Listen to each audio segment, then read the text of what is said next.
A big transfer portal target is on Michigan State's campus right now. Another familiar name just entered the portal. Can Michigan State be tied to it? And then we are joined by Big Ten record breaker and Team USA hopeful Heath Baldwin. Let's go.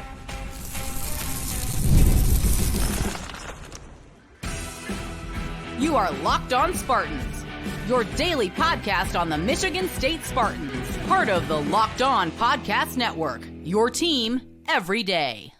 Today's episode of Locked On Spartans is brought to you by FanDuel. Make every moment more. Right now, new customers get $150 in bonus bets guaranteed. That is $150 win or lose. Just visit FanDuel.com/LockedOn to get started. Spartan friends, Spartan family, Locked On Spartans listeners, thank you all so much for tuning in to Locked On Spartans, your team in green and white 5 days a week. Please rate, review, subscribe, comment below, or if you ever want to reach out, lockedonspartans@gmail.com. Now, I do want to wish everyone a happy transfer portal closing day eve right now. That's right. By the end of Tuesday, April 30th, if you are planning on entering the transfer portal, your paperwork needs to be in by midnight. So we're not expecting any big names, although I should be knocking on wood right now because, well, we also didn't expect big names last year, but we all know how that ended in the spring cycle. So again, paperwork has to be in. It might be even a few days until after Tuesday until we learn of any departures because paperwork can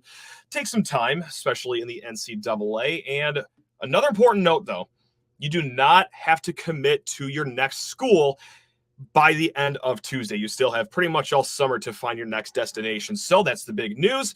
And speaking of the transfer portal, Michigan State has a big name on campus right now as we are talking. Ed Woods. All right, that's a cornerback, 6', 180-pound redshirt senior out of Arizona State. So forks up, everyone. That's right. We're trying to get him out of Tempe over here. Now, Woods was a 13-game starter for the Sun Devils, 4 of them last year. Would have been 5, but he had to serve a suspension for a targeting penalty. But nevertheless, he started about half the season last year for the Sun Devils. He started outside cornerback for the Sun Devils, and he had the highest coverage grade on Arizona State per Pro Football Focus. So if you take value in what PFF has to say, he was the best at doing it over for the Sun Devils. Now, there's 2 ways that you enter the portal, right? I think we've known this by now.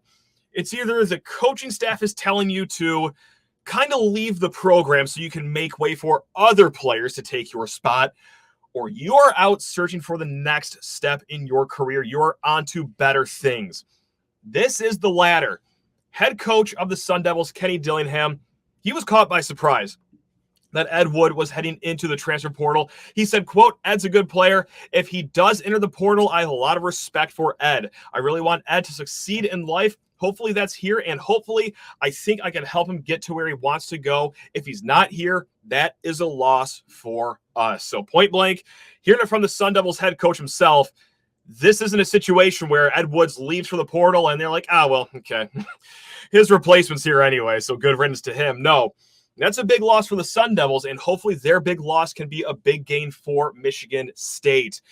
Now, Michigan State has already been impressive so far tracking Ed Woods because he was just on campus in Tuscaloosa at a little school called Alabama.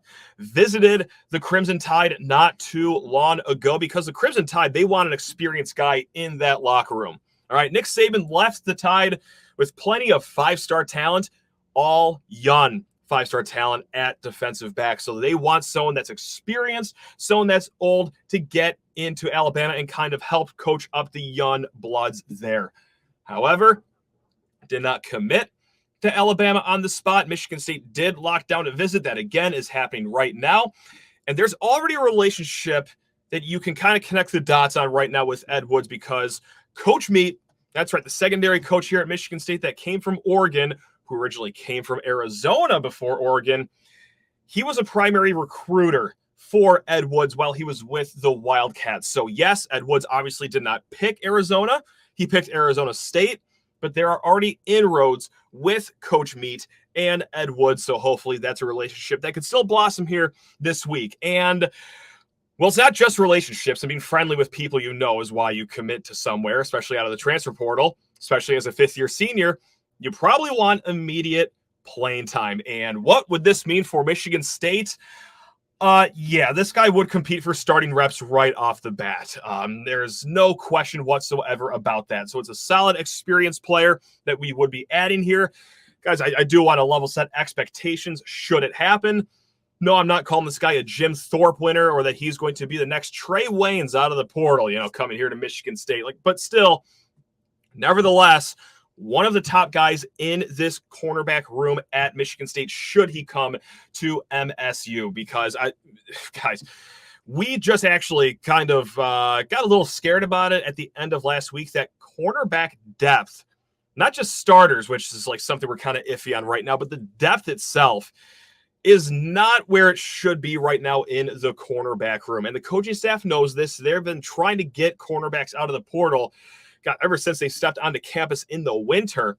But right now for your starters, you have Chance Rucker, you have Charles Brantley. And then experience after those two guys just falls off a cliff after that. We're talking guys like Andrew Brinson, Kari Crump, Ade Wiley, Jalen Thompson, to give you a few names. And you might not even know those names, because those are guys that I don't even know if they have 20 combined snaps of defensive football under their belts. So you get a fifth-year senior in here. Maybe he takes Brantley's starting spot, or maybe it's a thing where all three of those guys share starting snaps, so to speak. But yes, I would expect Ed Woods, should he commit to Michigan State, to be a day one starter. So Ed Woods, if you're listening to this, which, hey, why wouldn't you be listening to Locked On Spartans right now? Please commit to Michigan State. I'm getting scared about the cornerback room, and a fifth-year guy would be just delightful. Now, really quick, there's another defensive tackle offer that was made not too long ago. Jalen Satchel out of Old Dominion. Not going to spend too much time on him, but he's a defensive tackle, 6'1", 300-pound guy, just built like a cube, clearly. But this is a guy that Michigan State just offered. We're bringing this up just to kind of let you know that they are not done attacking the defensive line right there. So we'll see if he ever gets on campus for a visit, but that's just another position that they are after. Now, a name that we are familiar with, especially if you are a recruiting rat out there, has hit the portal. Andrew Dennis. That's right. One of the early commits for the 2024 class for Michigan State last year. Very understandably so. Decommitted from Michigan State when things were kind of going off the rails for us last year. He looked at his other opportunities, picked Illinois, and he's already in the portal. So, again, we're just going to give a quick rundown if you don't know who Andrew Dennis is. Like, let's say you're not super in the weeds on recruiting and you actually live a very healthy and happy life in regards to college football. Here's a quick rundown. When he committed to Michigan State, he was a 3-star, kind of like a middle 3-star guy. He shot up the recruiting boards after his commitment. He ended in the top 170 overall in the country and top 10 at his position at offensive guard by the time he enrolled at Illinois. All right, so 4-star offensive lineman out of Mount Pleasant. Now, of course, we're thinking, well, hey, sure, maybe Michigan State is back in the mix here. And that's just natural because he was committed to us. He's already leaving Illinois. But this is where we can really start to believe, guys. Alan True, who does great work over at 24/7 Sports, he tweeted out, quote, he cites a desire to be closer to home. Now, I don't know if that means so close to home that he's going to be playing for Central Michigan right off the bat, but one can infer that maybe Michigan State is back in play here. Of course, you got to look at the other program in the state, Michigan. I'm sure they'll be involved here. But, man, we would be lying if we said that we saw that come across Twitter and we did not arch both eyebrows near the top of the head, because that would be nice. Now, would he be a day one starter here? No, that's very, very hard for a freshman to have instant impact, no matter how talented you are. But hey, after this year, your interior guys like Tanner Miller, Luke Newman, they'll be gone. Like, who's to say he won't be competing for 2 deep spots, if not maybe even a starting role by the time his sophomore season even rolls around again. This is a guy that has got very talented very quickly. So Andrew Dennis, he is out there. And before we start talking to Michigan State decathlete, Big Ten record breaker, Michigan State record breaker, and Team USA hopeful, we do have an update on the basketball front. Mady Sissoko, he has found a home.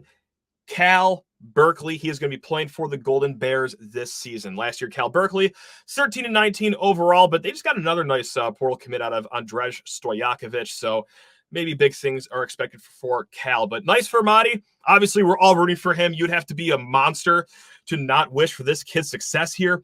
He is at Cal to end his college career. So just wanted to give you that little nugget of information before we dive into the first break. Again, Heath Baldwin on the other side of this. But first, I need to talk your ears off about the Gametime app, my favorite ticketing app out there, guys. You've heard me talk up and down about it for quite some time for great reason. And sure, yeah, like they're a sponsor of the show. Of course, we have to talk about them. But if you catch me on a sidewalk in East Lansing or in a sports bar, I will talk about Gametime to you. These are one of the sponsors where it's like, yes, I swear by them, even if one day they're not a partner, because, hey, they save you money, and I love saving money, guys. There's nothing I love more than being a little frugal. I'll admit that. With their flash deals throughout the week, if you know you're going to a sporting event later in that week, hop on any day leading up to it. They will have their flash deals. Or if you are a procrastinator, it's the day of the game, you don't even have your tickets, their last minute ticket deals are second to none. They save you so much money. It is a super easy process on Gametime. Just 2 taps, the tickets are sent straight to your phone. So let's start saving right now, guys. Download the Gametime app, create an account, and use code LOCKEDONCollege for $20 off your first purchase. Terms apply. Again, create an account and redeem code LOCKEDONCollege for $20 off. Download Gametime today. It's last-minute tickets, lowest prices guaranteed. Also, guys, need to talk your ears off about FanDuel Sportsbook, America's #1 sportsbook.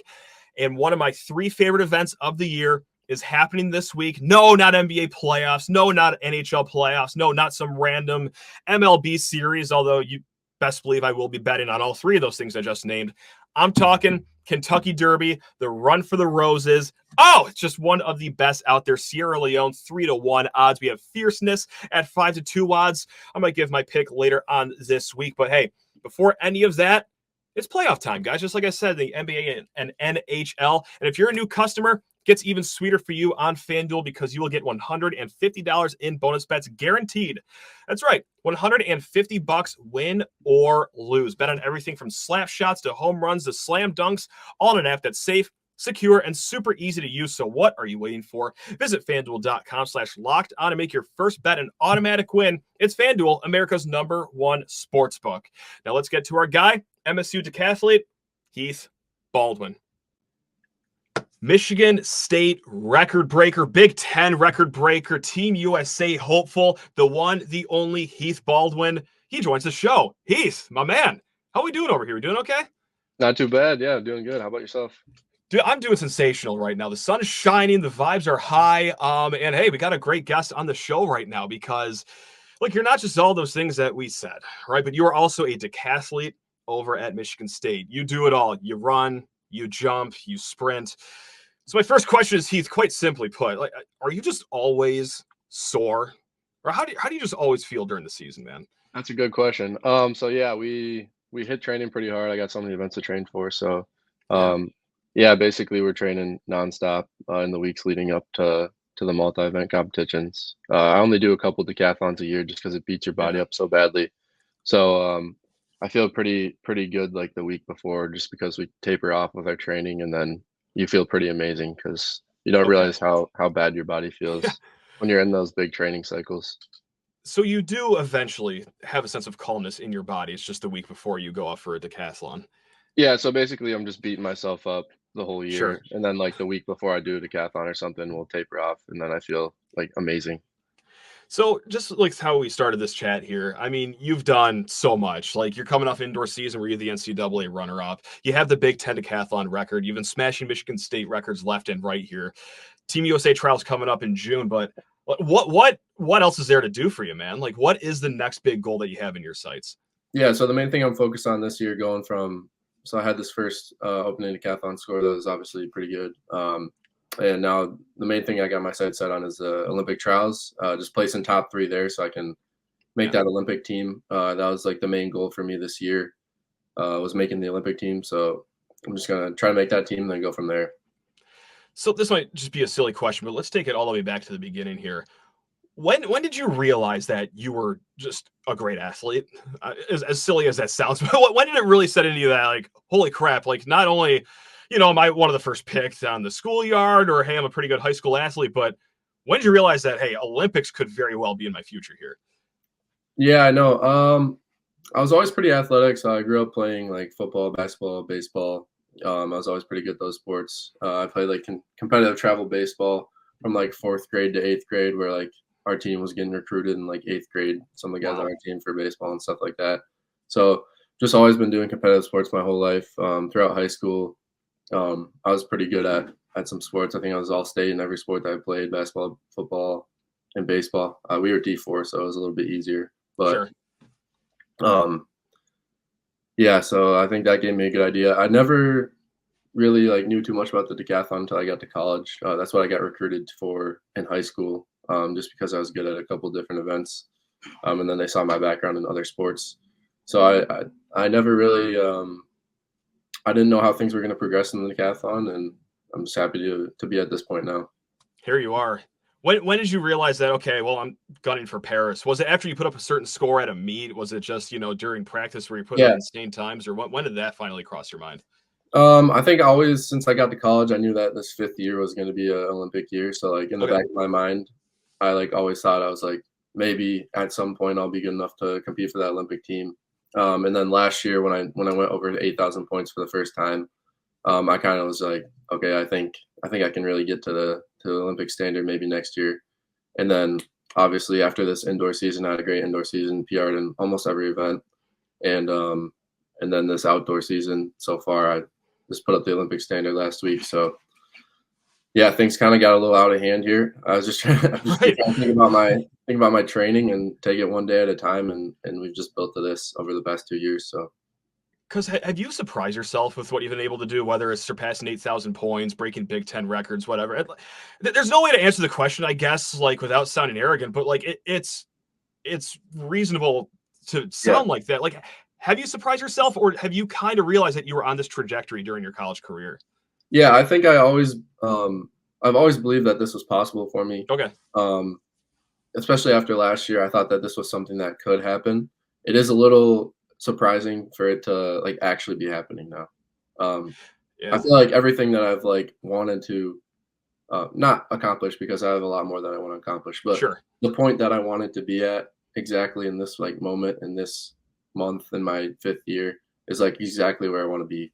So I just feel like I'm in the perfect spot to set myself up, to put myself in a good position to make that team in June. Now let's talk about your college journey here, because point blank a few years ago, hey, everyone watching, everyone listening, hey, go Team USA, but man, we might be just rooting a little against you because you started off at that school in Ann Arbor there, Heath. Yep. Talk to us about that journey, leaving Michigan. What drew you to Michigan State? I mean, just walk us through your path to how you got here in East Lansing. Yeah, so I started off at University of Michigan my first 2 years. I went to a smaller school. I only had like 50 kids in my graduating class out of high school. Wow. So I got recruited by some bigger schools for track, but I just wanted to go to the biggest school possible that gave me the best offer. And at the time, that was University of Michigan. I had a good relationship with the coach, so it worked out pretty well for me my first 2 years. It wasn't bad. But after my sophomore year, the head coach ended up leaving and going to LSU. Gotcha. I ended up wanting to change my major, and then I just wanted to stay in the state of Michigan when I transferred. So I wanted to represent Michigan still, and I knew the Michigan State coach pretty well. We have one of the best decathlon programs in the country here, so I feel like it was kind of a no-brainer for me. I love the campus, I love the people here, and it just worked out perfectly for me. Well, we love having you in the green and white, man. I mean, so it's a storied program at Michigan State, whether it's cross country, track and field. What makes Michigan State just so strong in that regard? Or what's the biggest thing that they've done for your development in the last few years? Yeah, so Coach Kriegmer, he was our jumps coach until this past November. He decided to make a career change, but he was really invested in developing multi-event athletes, which are basically decathletes, heptathletes. He was a decathlete himself, so he was really like looking for people out of high school that he could turn into great decathletes and heptathletes, and he did a great job of that over the past 10 years. There's a lot of really successful guys. I think from like 2018 to 2023, we had every single Big Ten champion in the decathlon, so that's pretty impressive from him. So I just knew his training programs that he was putting together for decathletes were really effective. And I saw that when I was transferring, so that was something that really attracted me to come here. Still more to come with Heath Baldwin, including a decathlon of questions at the end of this show. But first, we got to pause here to talk more about Monopoly Go. And I know what you're saying, flagging the play. You've already talked about that all week, all last week, the week before that. But hey, there's just so much good stuff in this game.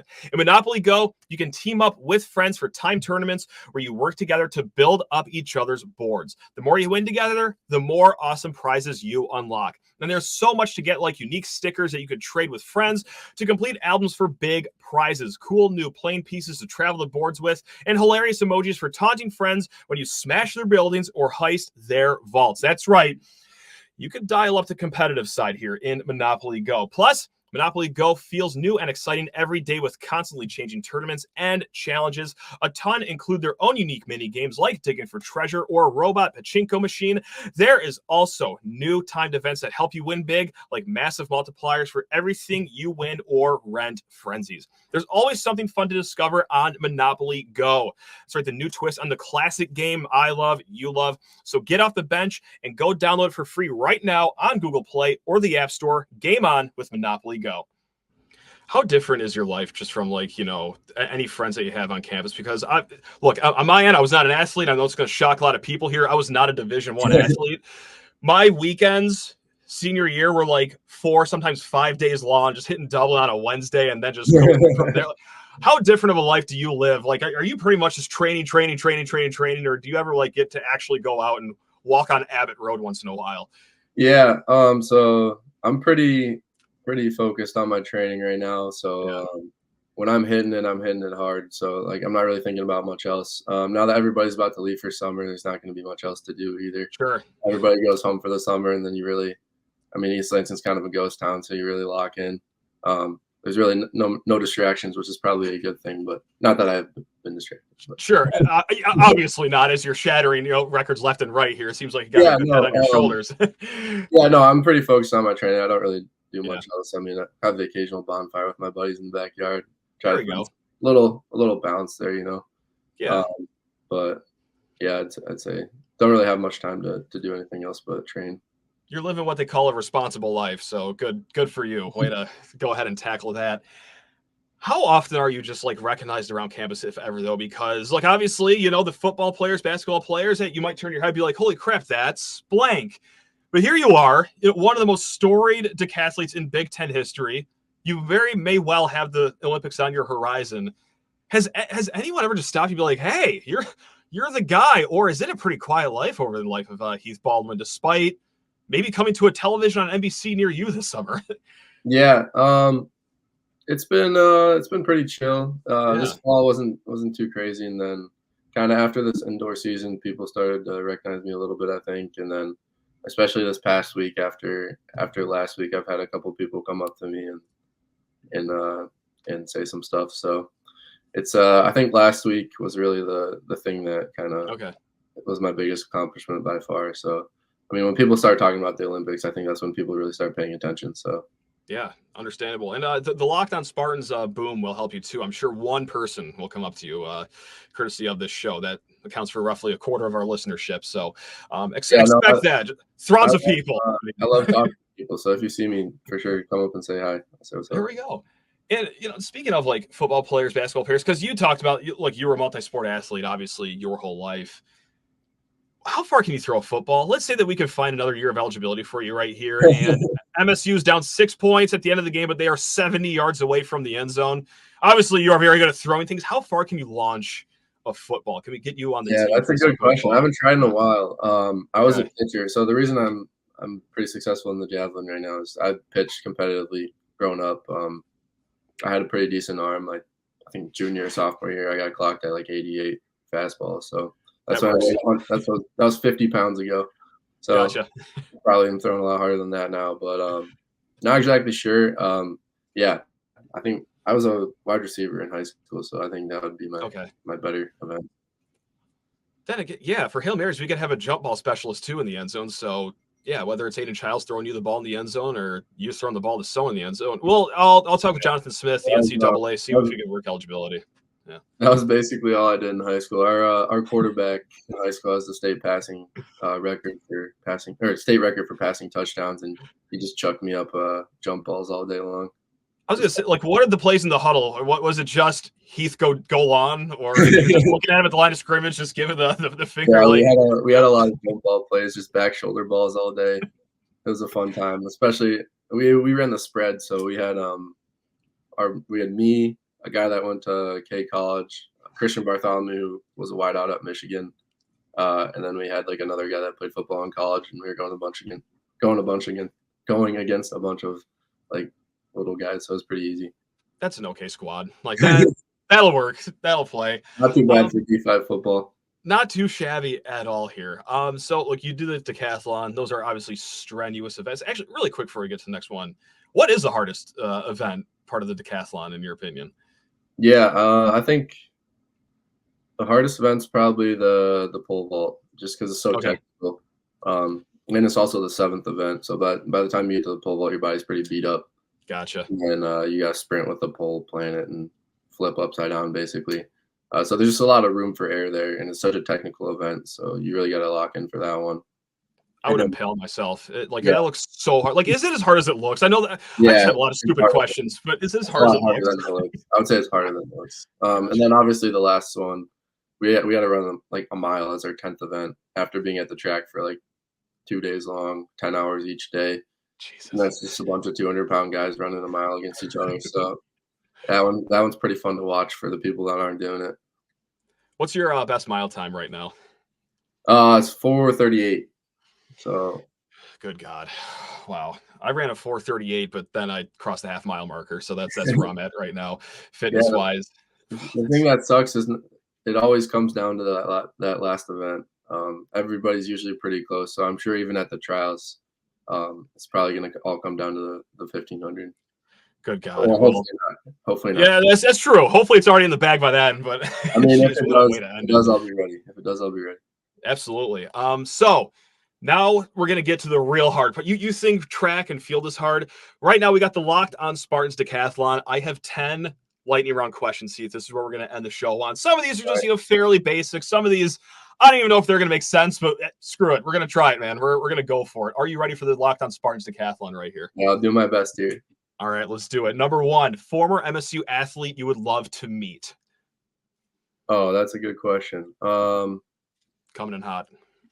That's right. Hey, sorry, this might take. Told you it's tough. You think a mile's hard? Try answering 10 questions here, man. That's right. Probably Cassius Winston. That's a strong one. Fan. All right, now here's an off-the-wall one. Fruit you think you can throw the furthest? Oh God. I know. Probably like a plum. Probably smoke a plum. That's a strong one. I just thought that because I was holding a lemon the other day and I thought like, I could launch this thing 7 yards, no problem. So, event you would add to the decathlon? I would probably go with 400 hurdles, 400 meter hurdles. Yeah, as if the mile isn't hard enough for pole vault. Why not just throw in some 400 hurdles? Goodness gracious, you're a glutton for pain. I think I would be decent at it. That's the only reason why. That's true. Yeah, smoke the competition. MSU football or basketball player you would sign up for the decathlon? Oh, that's a good question. Man. Yeah. Who's I can't. Is it Cohen Carr? Cohen Carr would be a strong. That's who I would go with. The guy that could he's pretty athletic. Like he could jump over the rim. I'm sure he could at least hold his own in a few of these events. Yeah. So this one's off the wall. What would you replace the sand in the long jump pit with if you could? Like a bunch of marshmallows, some Jello. Like you'd be as creative as you want here. I'll just go to pillows. Oh, I like that. I think that'd make it a little bit easier. I mean, you don't really feel the sand much when you're jumping, but it sucks when it's getting in your shoes and stuff. Yeah, of course. Favorite time of year in East Lansing? Right now, the springtime. There we go. By far, not even close. A chip shot. That's a chip shot. That was an easy one. Pre-meet music that you're listening to. I listen to disco, strictly disco. Ooh. Wow, that's what I'm talking about. I did not have that pegged down. Post-meet meal, that's your favorite. Post-meet meal is Papa John's. That's what I'm talking about. Just pizza to absolutely take the edge off after a long meet. Now, what would be harder to compete in a decathlon? Wearing flip-flops or wearing steel-toed boots? That's a good question. I would say probably flip flops would be harder. Okay. Like Try trying it. to keep them on your feet while you're running would be terrible. Yeah, try it out in Oregon in late June. See how that works for us. See if we can get to Paris with a pair of flip flops on. I believe in you, Heath. You could do it, man. Last but not least, decathlon event you would pick Sparty to win. Which one would he absolutely shine in? Sparty. I mean, I feel like it would make sense for him to be good at the javelin because he's so strong. You would hope so. You would And hope so. and he's a Spartan. He should be able to throw a spear, right? That's a really good point. He could throw it out of the arena or the stadium, wherever he's doing this thing. So I love it. You accomplished the Locked On Spartans decathlon. Unfortunately, that's not going to be a Summer Olympic event. But hey, if the team trials go anything like that just did, I really have high hopes for you, man. So Heath, again, really do appreciate you taking time out of your insanely busy schedule. Best of luck with your training here. Go get him, man. Spartan Nation's behind you. Spartan Nation is rooting for you. And you know what? Here's an 11th question here. Let's say things go really well in Paris. You come back home with some hardware, a medal. First place in East Lansing, you're taking that thing. Are we seeing that thing in the basement of Rick's, or is there another place you're going to be stopping by before that? Oh man, that's a good question. Yeah, first place I'm going. I think just straight to my backyard. I'm having a bonfire with the boys. That's what I'm talking about. Abbott Road. That is the vibe right there, man. That's what I'm talking about. Well, Heath, thank you so much. Jack Ryan on, put the country music on, sit in a circle with the guys. Doesn't get much better than that. Tell stories about Paris, man. That's it right there. That's what I'm talking about, man. You got things figured out on your end. Folks, that's Heath Baldwin. Catch him on a television near you or a track or a field, anywhere there's a lot of strenuous athletic activity going on. And folks, we'll be back tomorrow. You already know it. Locked On Spartans 5 days a week. Love you all. Go green.